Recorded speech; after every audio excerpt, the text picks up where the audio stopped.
táto paletka ma veľmi milo prekvapila. Nedávno som si prefarbila vlasy na ryšavu, tak som hľadala vhodné tiene a hľadala som niečo pre opálenú pleť s ryšavými vlasmi, modrými očami, niečo do červených pigmentov a takých hnedých pigmentov a bronzových na leto pre seba. Takže som našla túto paletku, ktorá je veľmi slušne vyskladaná s matnými a lesklými tieňmi. Naozaj sú tie tiene veľmi dobré. Ja som bola prekvapená, ako pekne sú pigmentované, ako dobre sa s nimi pracuje a ako dobre držia. Takto vám ich ukážem, aby ste videli, ktoré sú lesklé a ktoré matné a polomatné, hej. Naozaj sa s touto paletkou dá pekne vyhrať. Líčenie s tým vyzerá takto.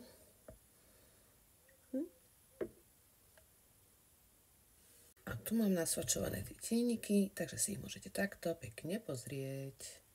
Krásne. Fakt krásne. Takže, si opálená, si ryšavá, máš modré oči, chod do tejto paletky na leto. Budeš. Čaute.